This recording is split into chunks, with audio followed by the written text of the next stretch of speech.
parallels, if any, are there to the team's reaction after the Louisville loss this year and the loss to Michigan State last year? Well, they're very similar because they beat the dickens out of us. Well, you can figure any word you want in there, but I think we bounced back. I'm trying to remember exactly how we played. I know we were embarrassed about how we didn't step up and match their aggressive play and how physical they were and how hard they played. Here it was a little different because there was not one area of the game of basketball that looked like we had really practiced.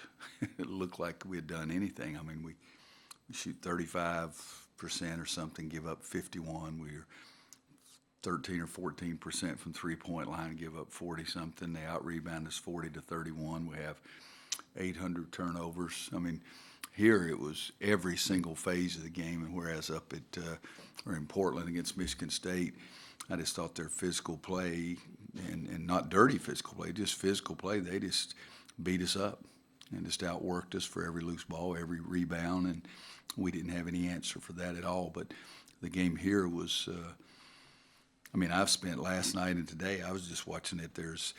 I watched it for the third time today. There's 8 minutes and 9 seconds left, and it's the saddest thing I think I've ever looked at of any team I've ever coached. I mean, we couldn't do anything. Louisville had an answer for everything. They beat us to every loose ball. They made shots. We missed shots. They guarded us. We didn't guard them. They showed me on the sidelines one time, and I looked about as befuddled as I felt after the game. Do you see the game this weekend kind of like as a revenge game? Does that inspire you? How do you kind of I don't approach know. it? You know, it's somebody beats me, I get a little more enthused and try to do them again. But I got 18, 19, 20, 21-year-olds in there. I don't know how they're going to look at it. But for me, I mean, it was an embarrassing game. And I'd like to have an opportunity to, same as playing golf. If I play poorly, I'd like to try the course again. I don't want to just leave and say, well, I can't play that course. I'd like to go back and play it again. So that's the way I look at it. Coach, how happy are you with your team and where they're at right now in ACC play? Are they getting to the point where you want them to be? Or, I mean, obviously, besides the Louisville game, you guys are undefeated in conference. So. Well, if you just look at the record, but I don't just look at the record. I never have. I mean, I'm asking Steve all the time, what are we? But if you look at the record, I saw this morning it was the ACC. Matt brought by, you know, we're in third or fourth. But, I mean, we just have one loss, so I guess that part is okay. But I want us to play better, and I think that we need to play better. We've done some good things in the last couple of weeks, the last 3 or 4 games, but I want us to be much more consistent on the defensive end of the floor. I want us to be much more consistent taking care of the basketball, rebounding the ball. So, but it's a hard question for me to answer because I've never looked at a record and really wanted that to tell me how we were doing until the end of the season. The three-point shooting numbers look great, but along the way, the assist numbers, the last 3 games in particular, have been really good. How much of the passing or the setting up a shooter in the right position, how much does that feed into each other? Well, I think it's good. It's, if you could do away with the turnovers, but I mean, we threw the ball in the stands 3 times the other night. There was 2 guys trying to decide who he was throwing the pass to, so you can't turn it over like that. But I think we're good shooters, as I've said all year long, and we've worked hard about getting the ball to the guys who can make shots, and I think we've gotten better at that. But, I mean, seriously, there were 3 times we turned it over, and everybody on the bench, we didn't know who the pass was intended for. So that's a little weird, but if we can cut that down, I'd like it a lot better. Did you know pretty quickly that you had a group maybe that was willing passers in that regard? Yeah, I think so. It's a wonderful group of kids, and they're very unselfish. I'd like them to understand how to play and how to make the easy play a little bit better. But I thought they would be that group. What happened at the 8:09 mark in that first Louisville game that caught your attention? It's when I hit the button to cut it off. Okay. Yeah, because I had to come down here. I was wondering why it took that long to. I was crying. I've been watching it for 2 hours. I got tired of crying, and I just looked, and it was 10 minutes till 2, and I had to come and see you dadgum guys. I'm glad we could help. Yeah, I was able to escape. Gave me an excuse to stop watching a sucker. Do you have an update on Leaky Black? Status of injury? No. He's got a sprained ankle, and he didn't practice yesterday, and I haven't seen him yet today. I don't think he's going to play. I mean, he was in a boot yesterday, but I haven't seen him today. And I'll see him because we're practicing at 2:30, but I don't think there's any way in Hades he can play. Is there a timetable? Do you have like a diagnosis about when his return or anything? Have you ever had a sprained ankle? Seriously, I'm not being facetious. There's nobody has any idea. I've had 2 sprained ankles in my life. The doctor told me I couldn't play. 3 days later, I played the game. He got mad because my coach let me play. I didn't tell my coach that he told me not to play. But another time, 1 month to the day after I sprained my ankle, it was black and blue behind my kneecap. Nobody knows. Let me make this easy. On Sterling and Leakey, there's no reason to keep asking for an update on them until we tell you a change in their status.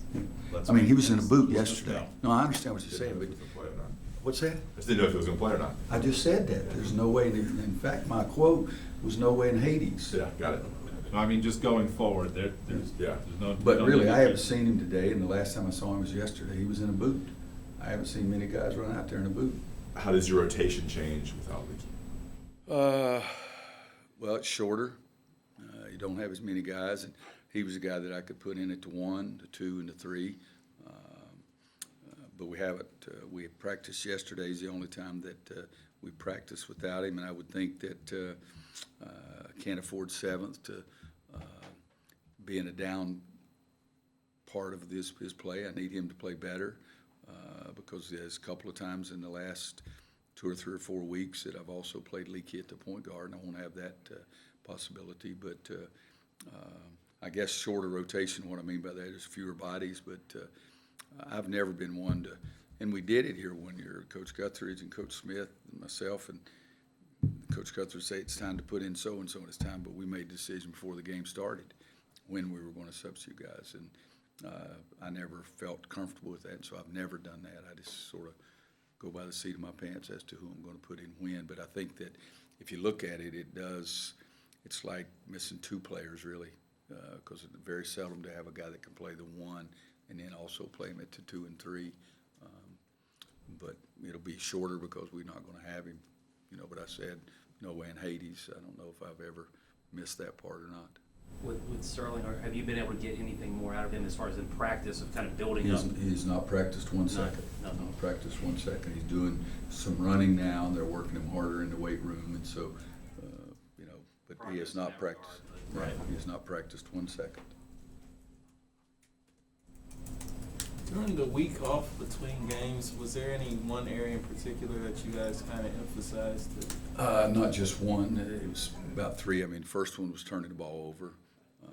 The second one was, again, stay in front of the basketball on the defensive end, and then trying to get back to where we were doing a much better job rebounding. Coach, I talked to. That was also the biggest part of that, and I think I said this, I don't know how well I said it, was just letting them rest their bodies, really, because it's college basketball is a long season. I talked to Brandon Robinson after the Virginia Tech game, and he had told me about kind of the start of this season, how difficult it was for him not playing as much as he would have thought. And he had talked about a conversation he had with you where he kind of mentioned that he's going to keep his head down and keep working as hard as he possibly can. Mm-hmm. And then, going home from Christmas break, seeing his family was a big help for him too. Have you noticed, I mean, obviously he's starting to play some of his best basketball here, but what have you noticed since he's come back from that Christmas break and the way maybe he's practiced and the way he's played, and how happy are you with where he's at right now? Well, I think he's played better, and that's also meant more minutes. His shots going in, not taking some of the bad shots that he might have taken sometimes in the past. He's grading out better defensively. I told him, I said, you shouldn't worry because I keep putting you in the games. That means I have confidence in you, so you got to get some confidence yourself. But B-Rob is really, he just kept coming and kept coming and kept coming, and he's been important to us. His play has been important to us. And one of the other games I would have, 2 of the other games I would have played him even more minutes than I did. But one game he banged knees with somebody, and I held him out a little bit. And then another game's where he got poked in the eye, I think. But if you take those away, he'd probably played even more minutes in those games. Roy, I have a colleague working on a story that's not related to Louisville, but just your experience as a coach. let's say you're up in 20 or 25 late in the game, about 4 minutes left. What is the thinking process you use on what point it is to empty the bench down to all your rotation players out? Well, there's two things, depending on what number, but I'm the guy that saw us come from 8 down with 17 seconds to play with no three-point shot. So I almost never think the game is over until it's really over. A dead man would probably think it's over before I do. But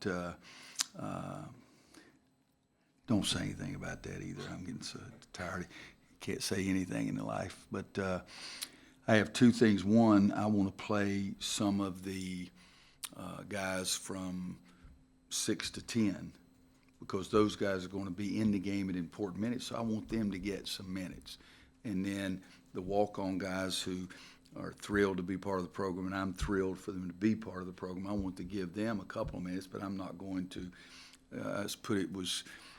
comparing you and Leaky. I may love you, but I'm not going to give you enough minutes if I can give it to Leaky because he's going to be more. I'm going to give you some time. And usually it's just the last couple of minutes that I go to those times because the other guys are going to be in the games and be extremely important for us. So now if it's a 50-point game, it's going to be more than a couple of minutes. But I think that I've told our guys up through 10 or 11 that you're going to be in the game at important times for us. So I feel like I do try to give them some more minutes maybe than some other guys do. But at the same time, those last guys, the walk-on guys, I'll probably give them more minutes than a lot of other people do as well. But it's just trying to help their development for the guys that I'm going to need. Is there a threshold, like on the clock, you'd say, a minute left is when I do it, or you don't have a hard and fast rule? No, last couple of minutes, 2.5 minutes, something like that. But again, I think I'll just use yours, 6 minutes, from 6 minutes down to 2 minutes. If that's minutes that can help Leaky, that's going to be more important than putting you in the game. And because I think that Leaky's going to have to play and will play in some big time, except for this weekend, in big time games for us. Coach, did you ever get a chance to see Julius Peppers play basketball in person? At the Peach Jam, which is my favorite tournament in the summertime. I'm watching this guy, and somebody said, hey, he's going to Carolina. They offered him a scholarship, and I said, what? I said, he's good, but gracious sakes, I'm not so sure he's that good. And I said, yeah, he's really good, but golly bum, he's a power forward at 6'5", 6'6". And then I found out they offered him a scholarship in football. And I said, well, he's really good for a football player. And then when he started playing here, of course, I watched the Carolina games, and I thought he was magnificent. I thought he was fantastic for the program, fantastic part of the team, and helped them win games. But that first time I saw him, I was really surprised. They said Carolina offered him a scholarship, because Coach Smith and Coach Guthridge and I, we talk very frankly all the time. And so I was surprised. And then when they told me they had offered him a football scholarship, I said, well, then he must really be a stud. And I love watching him play. I really did. He's a little bit more terrorizing as a defensive end, but I'd hate to see Sucker coming down the lane with me being the only thing between him and the basket. I'd have gone to the concession stand. Quickly, or as quickly as I could. What besides just athleticism was he able to play football and basketball? Not all guys that size or I think he had great feet. I mean, he could slide his feet and stay in front of a basketball player. He moves his feet and gets around the offensive lineman. I thought he had great hands and strength with his hands. It was hard for people to keep him out of the backfield in a football, but in basketball, if he's got his hands on the ball, it was more or less his. And the competitiveness.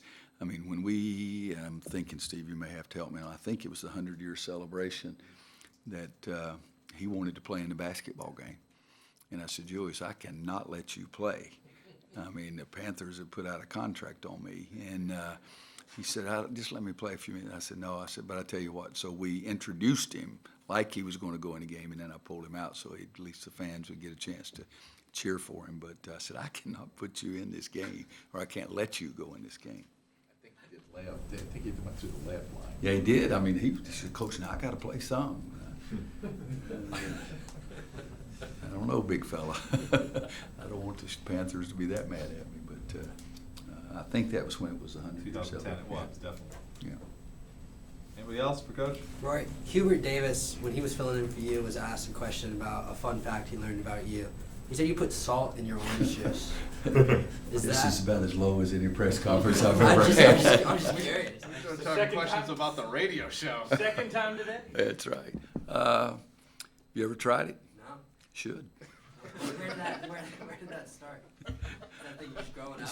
I was about 5 or 6 years old, and I liked salt. And my dad had a drink and had the orange juice, and he put it in his. So he might have had something else in his. I was 5 or 6 years old, but he put it in mine, and I've been doing it ever since. But when I eat oranges, I'll get an orange and I'll slice it up, and I'll put salt just on the orange slices. But I put salt on watermelon. I put salt on tomatoes and steak, and I eat a lot of salt. I like salt. Hey, you guys try it. Have a little courage. Try something. Like when we end a press conference.